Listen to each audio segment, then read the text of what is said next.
तो एक बाईकवाला पलीकडे गेला. तो जाण्याच्या आधी हे जाऊ शकत नव्हते का होते? नव्हते. म्हणजे तो गेल्यानंतर जाऊ शकले. मग तो गेल्यामुळे पाणी कमी झालं का? मग जर पाणी तेवढंच राहिलं तर मग आधी पण जाऊ शकत होते. बसलं काम तुमचं विठ्ठल.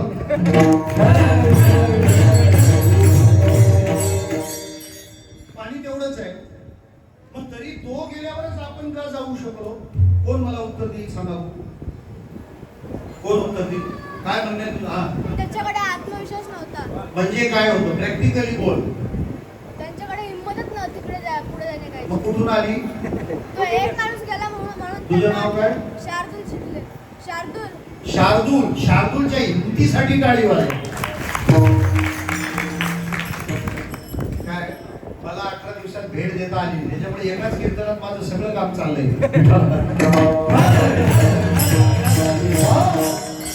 आपले शार्दूल महाराज आपल्याला असं म्हणाले की त्याच्यात आधी हिंमत नव्हती. मग हिंमत कशामुळे आली? तो एक गेल्यामुळं. कारण का तो पण आपल्यासारखाच काय होता? बाईकवाला होता. आपल्यासारखाच बाईकवाला पलीकडे जाऊ शकतो म्हणजे आपण पण पलीकडे जाऊ शकतो.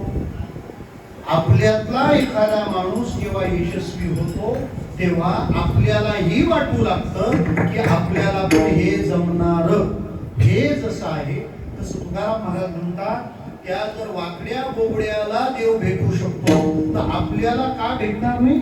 आणि तो त्यांना भेटला केवढा? एवढा एवढा.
एका वाक्यात ऐका. गवळ्याची ताक पिरी कोण बोरे चांगली, पण तरीही एवढा त्यांचा छंद देवा. काय सेवा भक्ती ते, काय छंद, किती छंद आणि केवढी सेवा. महाराज विदुराच्या घरी जेवायला जातात, कन्या खायला मिळतात. काय उपवाशी होता का देव? आणि पूजेच्या प्रेमात पडतात. पूजा कुठं सुंदर होती, 3 ठिकाणी कुवड आलं होतं तिला, 3 ठिकाणी वाकडी होती, पाठीला कुवड होतं, पण देव त्याचा विचार करत नाही. अंतरीची घेतो गोडी पाहे जोडी भावाची. देवाची एक लीला सांगावी आणि थांबावं असा संकेत आहे. भगवान श्रीकृष्ण परमात्मा गोकुळामध्ये आलेच होते खास दही दूध तूप लोणी खायला. आणि जो माणूस ज्या गावात ज्या कामासाठी गेलाय त्याने तिथं तेच केलं पाहिजे. संस्कार शिबिराला आला आणि भांडणं करतो, बरोबर आहे का? नाही. मग संस्कार शिबिरात आल्यावर काय केलं पाहिजे? हरिपाठ, भजन, गीता, मृदंग, बरोबर आहे की नाही? कारण त्यासाठी तुम्ही तिथे जाता. चिकी खायचं असेल तर कुठे गेलं पाहिजे? बरं लोणावळा. मला वाटतं कोणी बीड सांगतं काय पिठाला.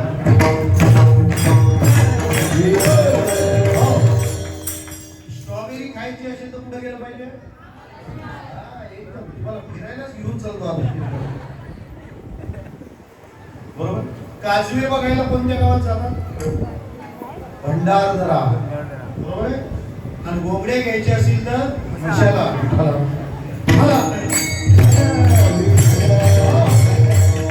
तसं दही दूध तूप लोणी खायचं असेल तर कुठे गेलं पाहिजे? गोकुळात. बरं, इतक्या प्रेमाने भगवंता करता गवळणी तयार करून ठेवायच्या आणि देव पण चोरी करायला एक एक घर निवडायचा. घर पाहोनी एकांताचे नवविधा नवनीताचे. एक गवळण म्हणाली, तुम्ही गवळणीला अडाणी आहात म्हणून कृष्णाला चोरी जमते. माझ्या घरी त्यांनी चोरी करून दाखवावी. म्हणाली का? मी MA PhD आहे. कोण म्हणाली? गवळण.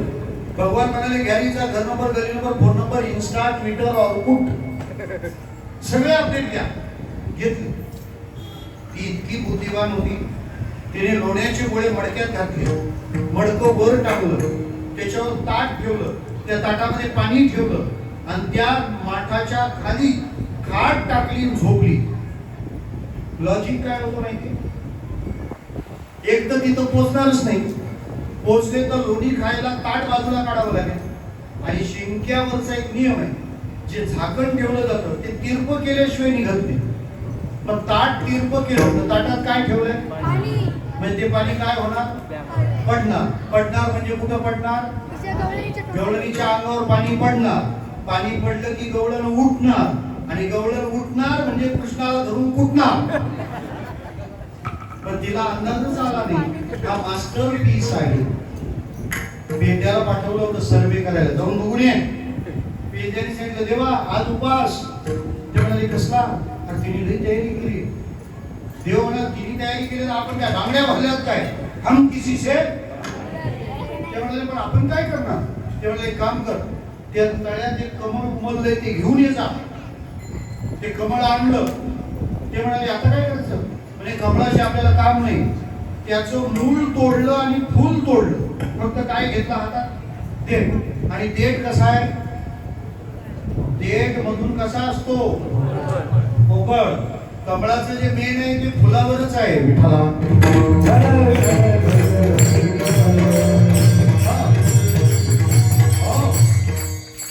तो देठ कसा आहे? ते दाखव पोकळ आहे तो. मग तो देठ घेतला आणि संघटना निघाली. कोणाच्या घरी? गवळणी. ती गवळण झोपली होती मस्तपैकी. त्या झोपलेल्या गवळणीला म्हणजे घोरत होती, घोरत. घोरणं काय असतं ते वारी केली की कळतं. तंबूत सगळे शास्त्रीय गायक होतात. ती घोरायला लागली. पेंद्या काय बोलला माहिती? तेव्हा आणि घोरते. भगवान म्हणाले क्वेरी काढू नको, ही घोरते हे चांगलं आहे का? तानपुरा चालू असला का स्वर बिघडत नाही. तसं घोरणं हा काय? हे तुम्हाला बऱ्यापैकी इंग्रजी कळतं ना बाळा. एक वाक्य सांगतो ऐका. Don't destroy your problems. समस्या नष्ट करू नका. मग काय करा? Convert your problems into opportunity. तुम्ही समस्येतूनच समाधान संधी निर्माण करा. देव म्हणाले तिला उठवायची नाही. सगळ्यांनी मस्तपैकी मानवी मनोरे रचले. आता त्या ताटात काय होतं आणि ते पेय पडून चालणार नाही. कृष्णाने पेल्यावर सांगितलं आपली निशाणी आण. काय? कमळ नाही, कमळाचा देठ. तो देठ आणला. तो पेद्या म्हणतो देवा तिने एवढी तयारी केली, तू काय आणला? देठ. देठ काय करील? कृष्ण म्हणाला जरा वेट. तो देठ घेतला आणि त्या पाण्यात सोडला. मधून पोकळ असतो. देवाने पेप्सी खाल्ली आहे तुम्ही? गारफेरीचे मुळे आले. तो पंप सुरू केला, सगळं पाणी खेचून घेतलं. ताट बाजूला, सगळे पोळे खाल्ले, टोळी पसार. सकाळी ही गवळण उठली. किती वाजता उठले तुम्ही दररोज?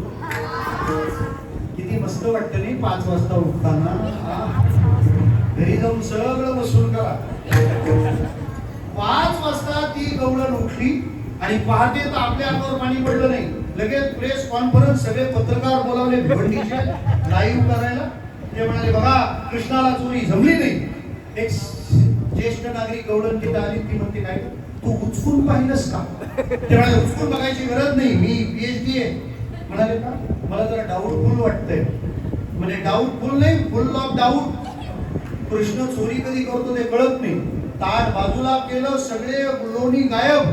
ती म्हणते कुणी केलं? म्हणती नंदाची आपोरे आजी चोरी केली खरे. तो कधी चोरी करतो कळत नाही.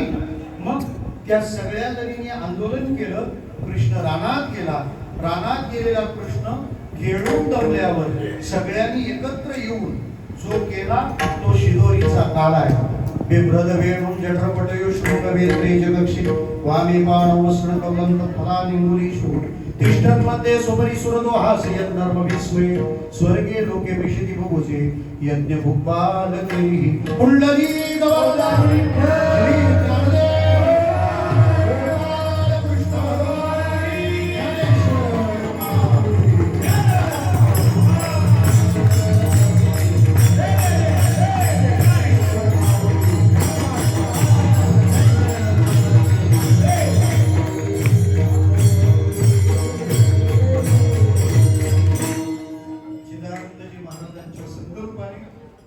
संपन्न झालेला बालसंस्कार शिबिराचा कार्यक्रम आमचे सगळ्या शिक्षक लोकांकरता एकदा जोरदार टाळ्या वाजवा. त्यांनी अत्यंत परिश्रम घेऊन आपल्या सगळ्यांसाठी काम केलं.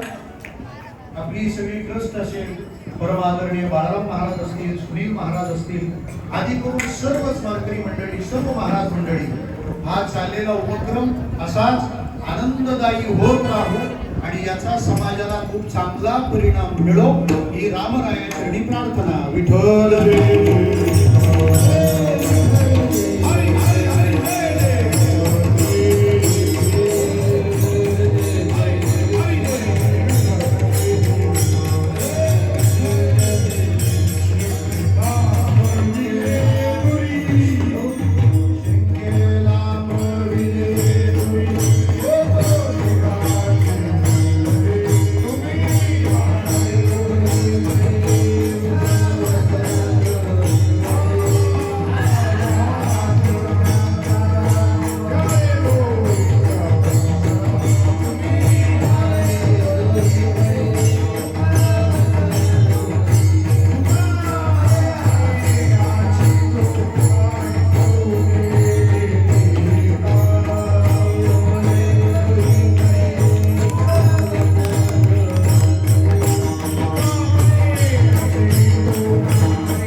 चिंतले पाहे पांडुरंगा या संताशी निर्वेहेची मजली विनायक का म्हणे आता उदार तो होई मन हे